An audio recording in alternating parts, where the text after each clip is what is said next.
When you work in education leadership, you don't get off at 5 o'clock. Your mind is always on the clock, thinking of ways to solve problems for your students, parents, and teachers. On the Clock is your go-to podcast to learn valuable insights from education leaders across the United States. I'm your host, Todd Dallas Lamb, former White House appointee to the U.S. Department of Education, and we are now on the clock. Welcome back to On the Clock. I am your host, Todd Dallas Lamb. We're doing this podcast from San Diego, beautiful San Diego, at the ASU+GSV conference, which happens every year at this very location. Great to be here.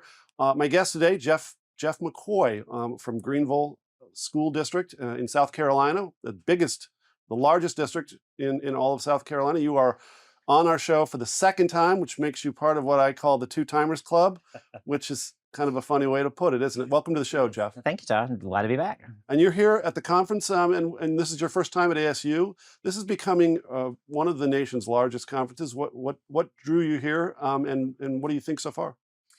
So drew here really, honestly, probably the air show, the AI air show. Obviously, AI has been big in Greenville. I've been doing a lot of work around the country nationally, artificial intelligence. Yep. And so wanted to check out the AI show. And then a lot of superintendent colleagues have said you got to go to ASU+GSV as well. Check that out.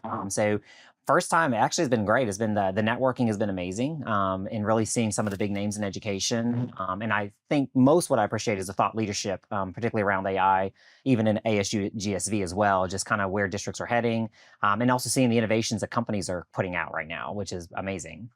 I've known you for about 10 years, and I've always felt like you not only look like the smartest guy in the room, you start talking and you are the smartest guy in the room. What drew you to education in the first place? So I always wanted to be a teacher, even since I was in kindergarten, actually. So I always played school when I was younger, always wanted to be a teacher. And so did that. And ironically, my journey in education, I was private school my entire life, even through college. I was all private school, and did my very first internship, if you will, or in a classroom, kind of as part of a sophomore class in college in the public school system, and just fell in love with the public school system and then the public school students. And so after that, I graduated and was very passionate about staying in public education and not going the private school route. Nothing wrong with that, but that was for me. I really saw the passion of what passionate educators can do for students that are in public school system. I do detect the Southern accent. Did you pick that up along the way, or did you grow up in South Carolina? So I grew up outside of Pittsburgh, actually, but I moved to South Carolina in '96. So I've been in South Carolina longer than I actually lived in Pittsburgh. I mean, if you move to Wyoming, you learn how to fly fish, right? That's true. Yes. So the big news this year for you is that you are leaving the district and leaving your work for school districts. You're going to be going to another conference called ERDI and working. What's your role going to be there? So I'm going to be taking over the role of Chief Education Officer for ERDI.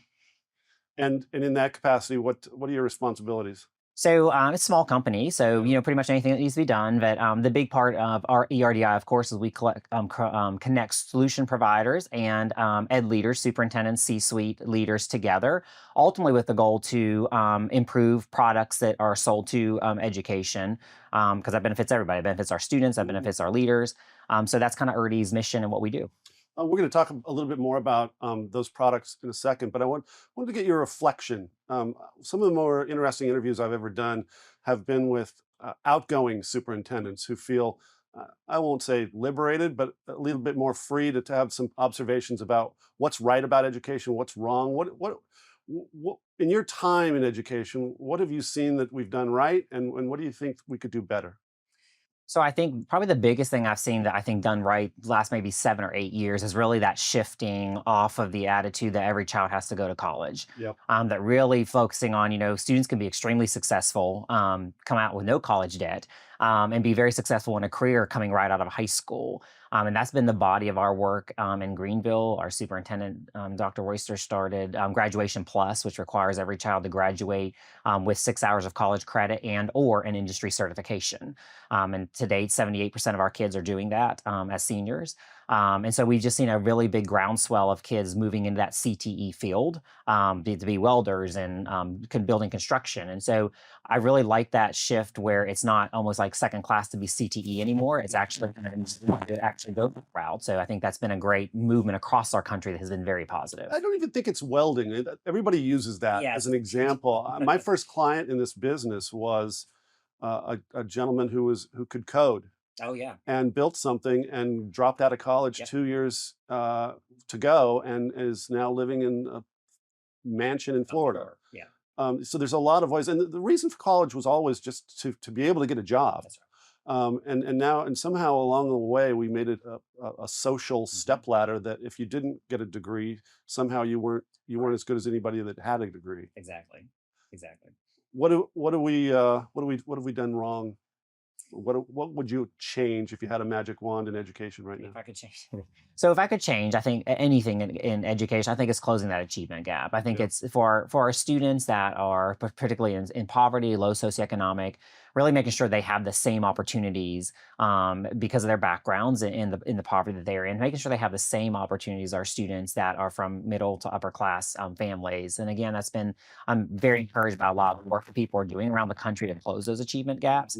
But I also think looking, as we were talking about AI, technology is great. If we're not careful, that technology can actually further that or widen that achievement gap for students, particularly if they don't have access to those same tools at home. That's going to prepare them for the workforce that they're going to go out and have to use those tools. So I think it's critical that we continue to focus in on education. How do we close that opportunity gap for all of our students? I once ran a conference in early 2000, and I had former U.S. Secretary Bill Bennett speak at that conference, and he said, "This is not hard.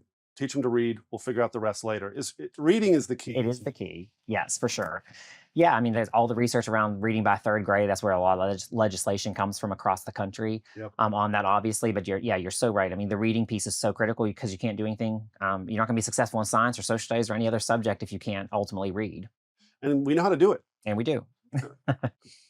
Why aren't we? What's preventing young men in settings across the country from learning to read? What are the barriers?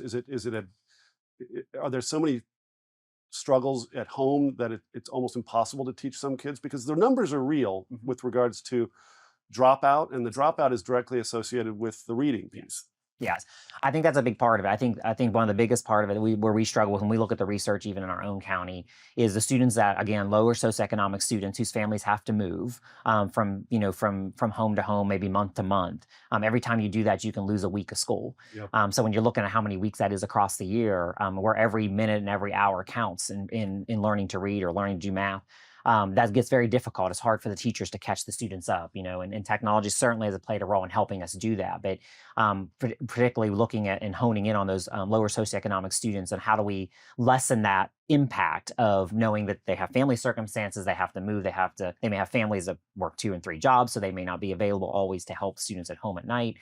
So having to, trying to solve those problems for the students that are in poverty, particularly, that maybe have some more struggles when it comes to consistency in education. I was doing a little research on you, and you were listed as one of the top 100 influencers in education, and it mentioned specifically your work, and you mentioned it earlier, on AI around the country, and it mentioned something called ethical AI. And I thought about that phrase for a second, and it made me want to ask you, what would unethical AI be? What would the counter to that be? And then let's talk about ethical AI. So I think looking at, well, one of the things we're trying to do with our students is teach them how to use AI that is, for example, one of the things we did was when we put out our position statement on AI from the top down. This is a very simple example, to tell to our teachers, hey, we want you to use AI. We want you to embrace it. We want you to find ways to use it innovatively with your students, but we want you to use it responsibly. We want you to use it ethically. And so one of the things we put on there at the very bottom, it's a 1.5-page document. One of the things we did put on there is that 70% of that document was written by ChatGPT. And so even something as simple as citing sources that trying to teach students right now, I think they're kind of using it in the background a little bit. They don't want the teachers to know they're using it, which I would say is a little bit on the unethical side. You name what it is. You're using it. It's not a bad thing if AI is aiding you in helping to do an assignment or whatever it happens to be on that. But that that responsible use on how do you make sure that you're using it, especially in the future workforce. And I think there's a lot of debate too around, is it ethical today? It's debates going on in education too. Is it ethical today if AI writes your whole paper? Is it ethical if it's writing a whole book for you? I mean, I think those are the things that education is grappling with, and the world's grappling with right now, is like, how do you define ethical use? And I think it's much like, much like law. We were talking about just signing law. Much like law. I mean, everybody has kind of that ethical, your own personal ethical standards, and trying to help students just navigate that to say, hey, here's how you can use AI for good, and here's some ways that you can use it for bad. But we want to teach you the good ways that you can use AI to help ultimately your career. It's Can you get your mind around what it's going to look like in 10 years? I say since the time ChatGPT came out, I have been amazed how far we've come in just a year and a half. Yep. I really struggle to see 10 years down the road, because of the fast advancements that we are, are moving towards. Even here, I've met with several vendors, and I'm amazed at what they're developing. Yeah. In the space of AI.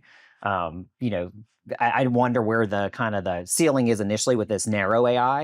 Yep. Obviously we don't probably want AI to start thinking for us and to have emotions and those types of things in that more advanced levels of AI, but it's very difficult for me to envision. Every year that goes by, the matrix becomes more and more correct. Yes, it does. It's fascinating. Let's talk about ERDI a little bit. When I first started going, my God, 25 years ago, probably when you were in private school, I was every company that went to that, and for our listeners that don't know, ERDI is a pretty amazing concept. It's a small conference. About 25, 30 companies show, about 50 to 60 education leaders come, and it's built around the companies getting a panel to talk about their product. They have a blank canvas of 2 hours to do whatever they want, to get out of it what they want. The education leaders are asked to give unfettered feedback, good, bad, or indifferent, and give some advice. And then there's a social setting for companies to be able to just hang out and get to know education leaders, which I've been doing it for 25 years. When I first started, the companies were all household names. McGraw-Hill, Pearson, they were publishing companies. Coke and Pepsi were some of the first companies there. Now I go, and this is all I do, education, technology. I know about a third of the companies that go. There is a never-ending pipeline of ed tech that keeps coming out of venture capital, young, brilliant people in college who think that they've got a way to do it better. Is that what intrigues you about the conference? Is that what you love about it? Is the hope and the innovation that you see every day? Yeah, I mean, I think as you said, that market kind of gets saturated a little bit sometimes with a lot of different companies, and people have great ideas. I've seen so many great things here, even all concepts and even to proof of concept that are here. And I think that's an opportunity for companies to really lean in on. As you know, a lot of companies have advisory boards and things set up to try to leverage, like, how are we doing this right? Is this a need for education? Is this going to actually help students? And I think that's the power of a lot of what ERDI does is provides those vendors space to say, hey, let's make sure that what you are going in the market for is actually going to benefit ultimate students, is going to benefit and see results for students, whether it be reading or math or career, CTE, whatever it happens to be. So, yeah, I think especially nowadays, it seems with AI, there seems to be more startups than usual coming out there. Yep. And we have a broad spectrum. I was just talking about the science of reading now is the number one thing I hear mentioned or am approached by with regards to companies. Social emotional learning has taken, I think, a step down from science of reading. Would you agree to that? I do. And when you come here, do you sort of look with your eyes focused on your next job at looking at sectors in education that could round out the offering of ERDI? Are you walking through and going, okay, we don't have anybody like that currently coming to the conference, or that's new?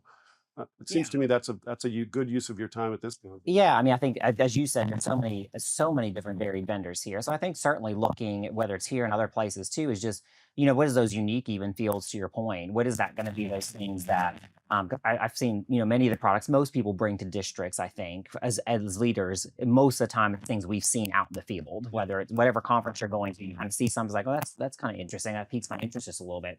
on that. And so, yeah, it's certainly looking for those things that actually is going to engage students first of all, and then really, of course, ultimately you want to see, what's the results. Do you have a study that shows that, hey, if your kids engage in this, they're gonna be at this level of reading in 2 months or 3 months. So, as your point, a lot of science reading products out there as well right now to build. But yeah, definitely looking for those unique opportunities that is going to engage. We talk a lot about Generation Alpha.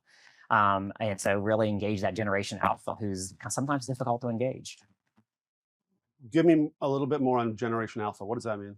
So that was one of the for the National Council of Innovative Instructional Leaders that we run through ERDI. We have about 60 ed leaders from around the country, instructional leaders, to come together to really thought leadership around how do we really change instruction and education to meet this new generation's demands. And so Generation Alpha, if you've read The Anxious Generation, that's talking about that generation of students that kind of grew up with technology, grew up with phones. So they're in the Snapchat generation, Instagram. They've never known a world without it.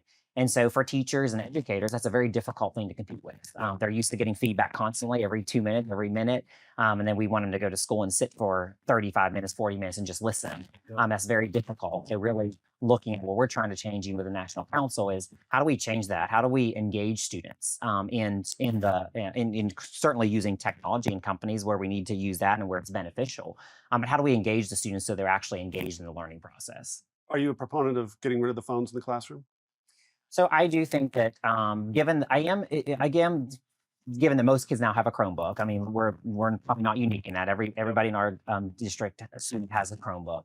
I do think that cell phones are a distraction in the classroom. I also think that we have to train students on appropriate use of cell phones. Yep. So in South Carolina, of course, we have a law that bans cell phones in classrooms. So we don't have a lot of flexibility in what we can and can't do locally as a district.